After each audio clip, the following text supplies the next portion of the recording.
Good evening, everyone, and welcome to a special edition of Political Forum. My name is Mike Jacobson, and joining us tonight is Republican candidate for Illinois Attorney General, Gary Grasso. Gary, thank you so much for being with us tonight. Thank you, Mike. I appreciate you inviting me down. All right, folks, so now this is your opportunity. If you have a question, comment, or concern for candidate Grasso, the number's at the bottom of the screen. Call 312-738-1060, 312-738-1060, and we'll get your call on air. Now, mind you, you can also watch us live online at cantv.org/hotline. All right, candidate Grasso, so for a lot of people who may not know much about you, why don't you explain yourself? Thanks, Mike. I am a DuPage County board member. I'm married for 40 years to my Janet. We have 6 children and 3 grandchildren. I was born and raised in the New York area, moved out here 40 years ago, and went to Georgetown University, first time in my family that anybody went to college. Worked full-time, went to law school at night, and I've been a litigator, meaning I'm in court on a regular, everyday basis for 39 years. I try cases, I resolve cases, I lead cases. I'm the lead attorney in hundreds of cases in my career, mostly in the civil side, medical malpractice cases, legal malpractice cases, product cases, insurance cases, general liability cases, both as a plaintiff and a defendant. I started my career as a village prosecutor for a year and a half out in the north and northwest suburbs of Chicago, and so I have a broad legal experience. In addition, I was the mayor of Burr Ridge for 2 terms. I hope many of you come out to the Village Center in Burr Ridge and spend your money, because I was the mayor and got a lot of help from a lot of people, and we built that at that time. I've been on the county board, as I said, as I started. I'm in 2 terms. I've decided not to run. It's been that important to me to get the Attorney General's position. And I'm very proud of the fact that I'm the chairman of the 911 board in DuPage County. It is the largest 911 board in the state of Illinois.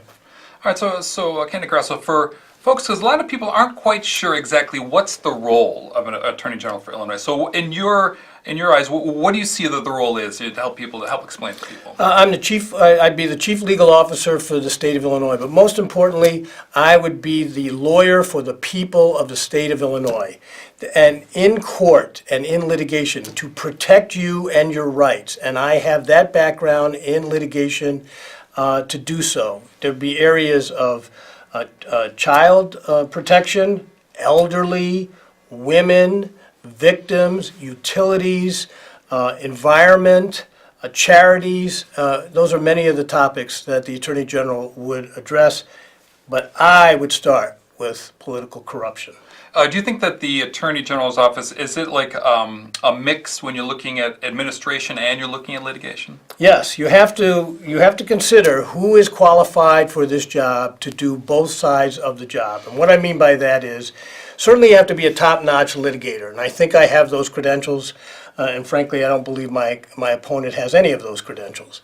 But more importantly, you also have to be an administrator. You have to have 2 strong characteristics.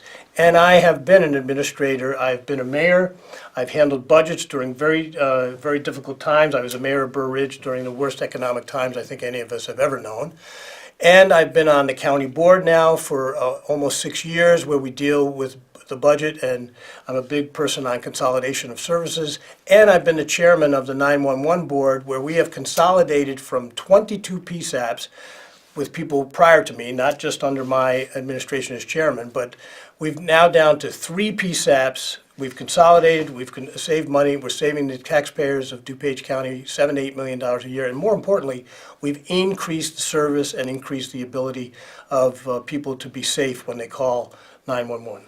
So now you're on the record as saying that once you get into office, if elected, that you would investigate. One of the first things you do is investigate the Cook County property tax assessment system. Yes, Mike, not only the first thing I would do, the first, second, and third thing I would do is go after the property tax assessment systems in Cook County and Chicago. And why am I going to do that? We know that is where the biggest problems that we've been having in the last 3 decades. It's rooted, it's been well documented, it's been exposed, we know it exists, and we need to attack it. And I have the credentials to do it, and I'm going to refocus the job of the Attorney General to pursue that. We'll get into that a little more, but it looks like we have our first caller of the day. Caller, are you there? Do you have a question or comment? Yes, I do. Good show as always. The next Attorney General, which is going to happen, I have a question and then a comment. My first question is this. Are you going to uphold the laws not only of Illinois, but the federal laws about sanctioned cities? Because, you know, Rahm Emanuel says that they're good for Chicago. It's a safe zone. There's not a safe zone in Chicago.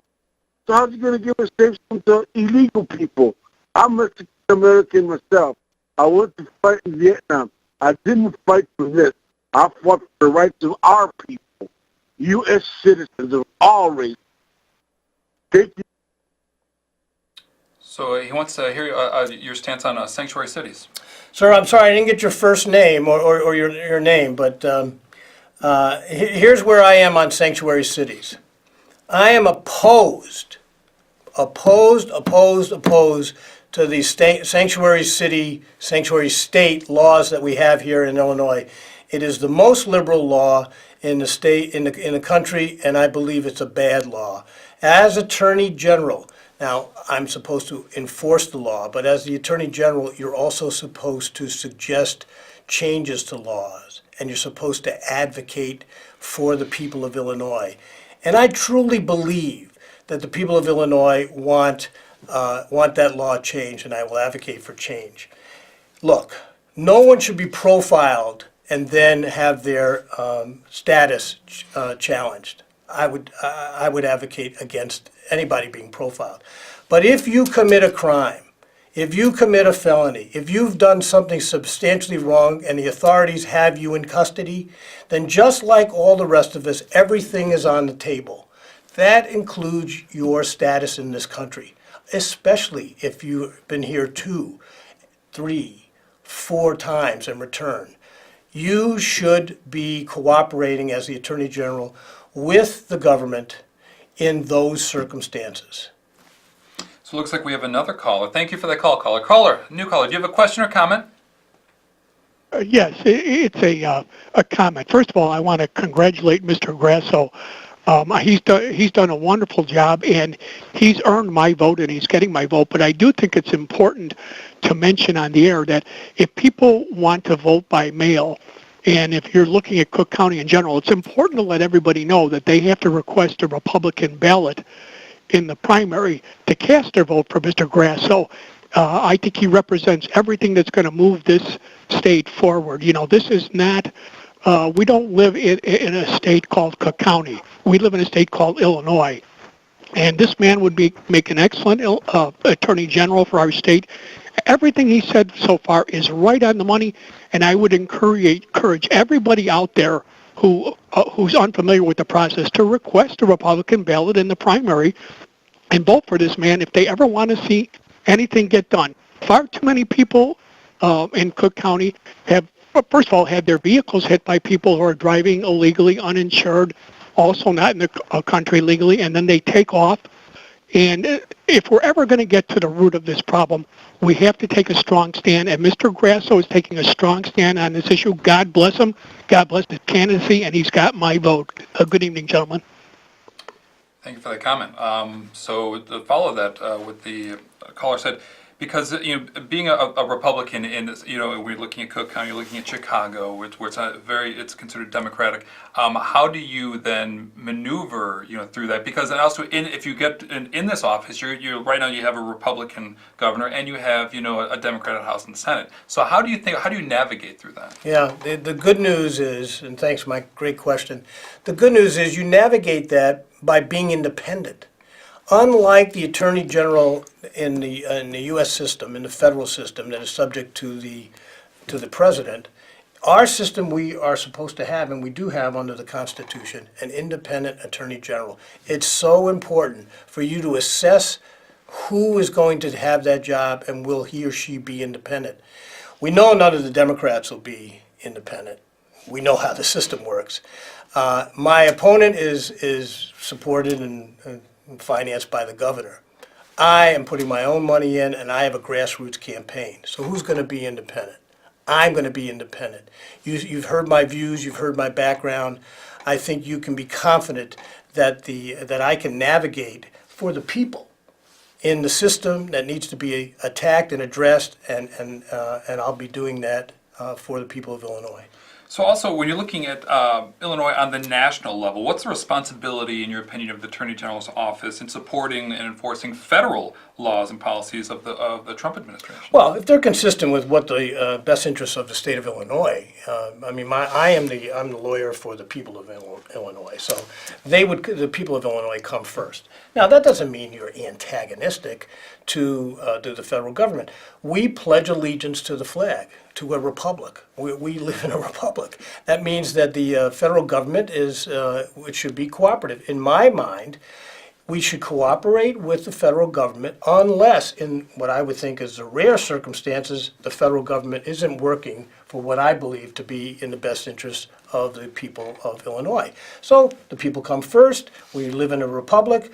You cooperate. By the way, cooperation and compromise in politics is not a bad thing, but you keep your principles focused, and my focus would be on the rights and privileges of the people of the state of Illinois. So also now, obviously in the news today is the national debate concerning guns. You know, should they be banned? Should there be stringent background checks on gun owners? So what do you feel is the state attorney's role in this conversation? Yeah, and first of all, I'll give you a little summary of what what I believe the Attorney General is supposed to do, and that is, I use the word all, A-L-L. It is A, to advocate. First L is to suggest remedial legislation. And the next L is the important L, and that's to litigate, okay? Now, to answer your question, Mike, you have to address, when the things that have gotten the immediate attention, of course, is the mass shootings, and the common element there has always been mental health. Now, we have some strong gun laws. I'm a strong proponent of the Second Amendment, concealed carry, and we have some strong laws already in Illinois. What we need to do as a society, and what I would do as Attorney General, is to make sure we monitor the mental health issues and how they relate to gun ownership. We have a law in the books in this state that says that if you've been admitted to a mental health institution, if you've committed yourself voluntarily, or if a medical person, and actually it's a very wide definition, it's not only doctors and nurses, but it's social workers, it's clinicians, if any of those persons determine that someone presents a clear and present danger to themselves or others, they're required to report that to the Department of Health Human Services here in Illinois. A due process has to happen. We are a nation of laws. But if the due process indicates that there's a problem here with this person, then we're supposed to report it to the state police, and the state police are supposed to go and take those guns away temporarily. I would expand that also to domestic violence situations where a judge has determined, issued an order of protection, something like that, and temporarily, if somebody had a gun, that would have to suspend that for that period of time. So I would supervise that better, and I would make sure these laws are being followed. I'm not suggesting they aren't, but I don't know that some reports have come out recently that the hospitals and others are not doing this. I would make sure that's done. And so I would address that problem head on. The mental health issues, making sure guns stay out of the hands of people who use them in situations because of their mental health problems. Because, gun violence is a real big issue here in Chicago. So do you think even just on a national level or possibly even locally, that at least the conversation is good, at least we're talking about it? Oh, we have to talk. We have to talk about it. Wonderful. Okay, it looks like we have yet another caller. Caller, are you there? Do you have a question or comment? Hear me? Yeah, can you hear me? Yes. Okay, Ron Manuel, he probably the problem. Eddie Johnson, the media, and the politics probably the problem. That's what people carry a permit, right? Conceal and carry? Okay, conceal and carry, right? Now, okay, it says, okay, Donald Trump wants people to carry guns in school, to teach you carry guns in school. Now, Ron Manuel's name was for people to carry guns on the street, carry permit. Now, when Donald Trump wants people to carry guns in the school, Donald Trump the problem, the media, and Ron Manuel and the police probably they asked for this, they got it. Yeah, so it looks like what he's really talking about here is just you have Rahm who's saying no guns on the streets, and then you have the president who is, I guess, one of the things that he's being said is like arming teachers in the schools. And so right there you have that, what that, you're looking for the balance, and you have So, that. okay, so balance. I mean, Mike, you said this discussion has to happen. This discussion has to happen. So here's one thing I think we've all learned, we would have known it anyhow, but I think we've all learned from these school shootings is they happen that fast. And by the time law enforcement can respond, it's often too late. Does that mean we should now be arming teachers? Well, I think that being a teacher, it's a calling, and it's to teach people. Now, there are some people who might be comfortable with having a gun, but I don't know that we can go there and say all teachers should be carrying firearms. I think that we have to have now people in the school system who can react quickly under these circumstances. And I think that, for example, in the Florida situation, there were supposed to be, or there were supposed to be one or two people in the school with a firearm, properly trained law enforcement who could have reacted, and maybe did or did not happen there. So we might need something like that to look at. I'm not prepared right now to say we should be arming our school teachers. The other problem with that is, of course, in high schools, you're dealing with people who've had exposure to guns, unfortunately. Yeah. On the good side, that's great, but you've had some maybe not so good people also. And you cannot have a situation where bad people are going to have an opportunity to get a gun. Too many bad people in Chicago already have that. We know gangs, we know gang violence, we know that they're not concealed carry people, we know that they don't have FOIA cards. We've got to find a way to get those guns. Anybody that's even pro-gun, they don't want those guns in the hands of bad people, and we've got to get those guns out of their hands. Moving on to another issue, the opioid crisis, which is really saturating the Midwest. And so really a lot of people feel it within Cook County, the city, and actually across the state. So what's your stance on this? Well, thank you, Mike. That's a great question for me. I am going to make priority 2 of my attorney generalship the addressing of the opioid and heroin problems in the state. I have a little experience with that. We've been very fortunate. We have 6 children. I think I told you we've never had these problems. But in DuPage County, where I'm a county board member, we now have this crisis. We've had this crisis for a while. And I give a lot of kudos to our state's attorney and our coroner and others who stood up and said, we do have this problem. And I was one of the first board members to get up and address and say, we have a problem. And so what I did was I tried to get Robert Crown Health Center involved. We got some money to them, and we've been educating the kids on these drugs and the opioids, and I think we've probably saved some lives. But importantly, as Attorney General, what can I do? Number one, with due respect to Lisa, we should be in that litigation. The state's attorney of DuPage County, of Kane County, of Lake County, I believe of Winnebago County and Sangamon County maybe, they've all joined together in the national litigation over the opioid crisis. I believe the state of Illinois should be part of that, and as Attorney General, I would make sure we would do that. And why is that important? Well, I was on the Board of Health also for 12 years in DuPage County. It's another thing I've done in public service.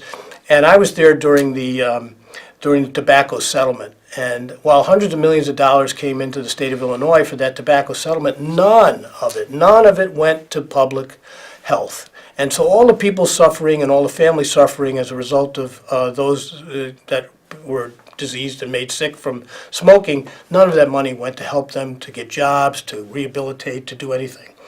I will make sure as Attorney General that in the opioid litigation, which I will be actively supporting our state's attorney and be involved in, that money comes to Illinois and then helps the many families and people whose lives have been wrecked by these drugs. It's very important to me, very personal to me. We've seen it up close and personal in DuPage County, and I've been around the state, and everywhere in the state we have this problem. I will address it as Attorney General. Criminal justice reform also is a hot topic, when you're looking at this race. What is your take on the criminal justice reform? Well, let's talk about aspects of criminal justice reform. People ballpark things. We need criminal justice reform. Bad people stay in jail. Bad people go to jail. Now, people who have possession of drugs, have minor offenses, they can't come up with the bail. Those types of things I think we have to look at, because I think we have put, when young people especially make mistakes, and who hasn't made a mistake in their lives? Well, sometimes the criminal justice system comes down too hard on the individuals that have committed not necessarily serious crimes, and they need to be able to get bonded, to get out. And so that's where the focus on the criminal justice reform, in my opinion, should be, to help those people so they're not criminalized forever, especially the minorities, as we know, and then they're crippled forever in their life. Not fair, it's got to be addressed. Also, stance on legalizing marijuana. What's your stance on that? So I'm a supporter of the medical marijuana. But when it comes to legalizing marijuana, you're going to have to create a whole nother bureaucracy. It's a very difficult animal, I think, to get your hands around. We have too many problems in the state of Illinois. I've outlined many of them already. Others that are watching know of many others. For us to start taking up legalization of marijuana. And I don't think that should be a legislative decision. I really think an issue such as that should be a referendum, and so the people of the state of Illinois should decide that ultimately. But right now, I think we have too many other problems to address. When we do want to address it, it should be by referendum. You're also on the record to say that you'd pursue financial predators, Big Pharma, and enforce Consumer Fraud Act and the Public Utilities Act. This is a lot of things that people deal with every day, correct? Mm-hmm. Right. So Big Pharma, I think we talked about in the opioid situation. Financial predators, I have, again, a personal stake in that, part of my background. I serve on a small bank board in the western suburbs, and I've come to learn about financial predators and the sophistication.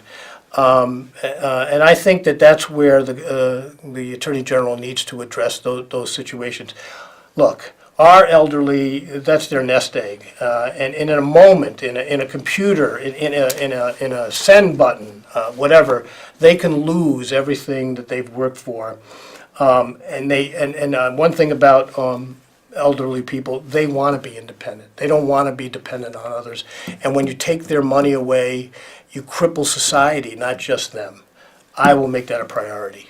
So let me ask you this: as we're wrapping up, I have a couple minutes left, but I want you to be sure that you have time, to tell people. Give my speech? Yeah, to give your speech. But before that, were you surprised, that Lisa Madigan decided not to run? And then, with that in mind, answer that question: what would make you different? What would people see different, if you were in office? Right. So I was surprised. I think, Mike, we talked a little bit before we got on air, and I told you that I was looking at this race initially, and as you pointed out, it's a Democrat state.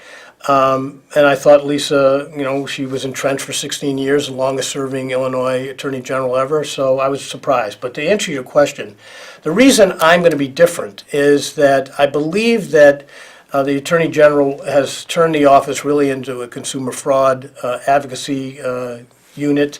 I think while that's an aspect of being an Attorney General, I think that it's been too much, and I think that she has not done what she said she was going to do when she ran in 2002. She said she was going to go after public corruption. Joe Burkett, who was the state's attorney in DuPage County, ironically then, certainly made that a priority, so Lisa made it a priority. She hasn't done it in 16 years. I believe she's in a conflict of interest. She is in a conflict of interest with her father being who her father is. And so that'll be the big change that you'll see. I will be independent. I will go after the system. All right, so now this is your chance. So please address our viewers and tell them why they should vote for you. So ladies and gentlemen, it's time for change. You know it's time for a change. You know what the problems we've had for at least 3 decades. You know the Attorney General is the chief legal officer of the state. You should get someone who is an experienced attorney. My opponent is not an experienced attorney. It doesn't have a track record, neither as an attorney nor as an administrator. I have a wealth in both of those subjects, but more importantly is my philosophy and my attitude and my temperament and resolve to fix the things that have to be fixed in this state. It starts with public corruption. It starts with the property tax assessment systems in Chicago and Cook County, and then it's the opioid issues and the other things I just outlined. I have this experience. and I ask for your vote and support in this primary. All right. Candidate Grasso, thank you so Thank you. much for Thank being you. on tonight. Thank you, Mike. So, and thank you to Sylvia, who's our phone technician tonight. Remember, folks, that the primary is March 20th, so be sure to get out and vote on March 20th. And until then, everyone have a good night.